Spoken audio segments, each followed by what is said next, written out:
chers collègues, honorables députés. Monsieur le Président, tout à l'heure, je vais fustiger le comportement du collègue Thierno Alassane Sall. Parce que ça montre une fois qu'il ignore les dispositifs de l'Assemblée nationale. Il a été cité par l'honorable député Mambousso Gueye. Mais conformément au règlement intérieur de l'Assemblée, il devait attendre la fin des discussions pour prendre la parole. Je cite l'article 71.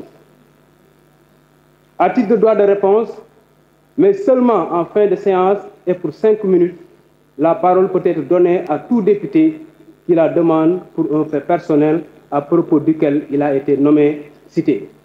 Kon donc li day wane ne moom xamul sax assemblée bi mu nekk ni muy doxee moo tax bañ ko tuddee muy gaawoon ko ñëw bëgg a foqati micro bi pour wax kon li député yi def léegi bu ko defaatee ñu defaat ko loolu.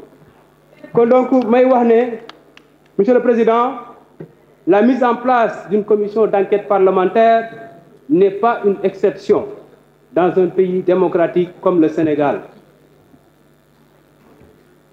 C'est dans cette mission que nous a donné le peuple que nous, les députés du groupe parlementaire, nous avons déposé cette proposition de résolution. C'est dans cette indépendance et cette souveraineté qu'il faut comprendre le sens et la portée de ce qui nous réunit aujourd'hui dans l'hémicycle, à savoir la mise en place d'une commission d'enquête parlementaire conformément à la Constitution dans ses articles 85, alinéas 3 et 4 et des articles 32, 44 et 48 du règlement intérieur de l'Assemblée nationale.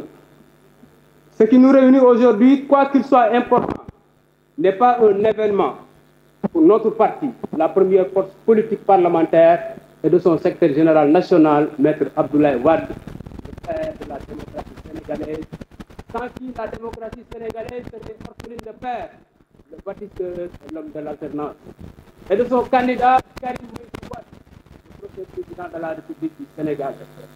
Monsieur le Président, la Constitution sénégalaise précise qu'aucune section du peuple, fût-elle le Conseil constitutionnel, ne peut s'attribuer l'exercice de la souveraineté. Les pouvoirs dans notre chère République, le Sénégal, sont bien établis et répartis entre l'exécutif, le législatif et le judiciaire, dont l'une des juridictions est le Conseil constitutionnel. Pour la première fois dans l'histoire de notre cher pays, le Sénégal, nous avons un Conseil constitutionnel qui, dans sa formation actuelle, a perdu toute crédibilité. Dans ces conditions, le Conseil constitutionnel est disqualifié pour arbitrer toute élection juste, démocratique, transparente et inclusive. Monsieur le Président, la mise en œuvre par les représentants du peuple de cette commission d'enquête parlementaire n'affecte en rien le principe de séparation des pouvoirs, d'autant plus qu'il s'agit de faire la lumière conformément à la loi en l'absence de toute procédure pénale effective, plus précisément à l'encontre d'une personne dénommée faisant l'objet d'une information judiciaire.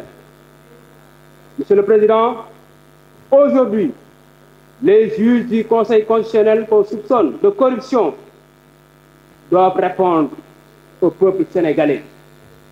En accédant à la requête des députés, ces juges doivent avoir comme référence le juge Kéba Mbaye. En grand démocratique, en ces moments, avait donné la belle leçon. J'invite tous mes collègues honorables députés de voter pour la mise en place de la commission d'enquête parlementaire sollicitée par mon groupe parlementaire, le groupe Liberté, Démocratie et Changement, pour ne pas rater le train en marche.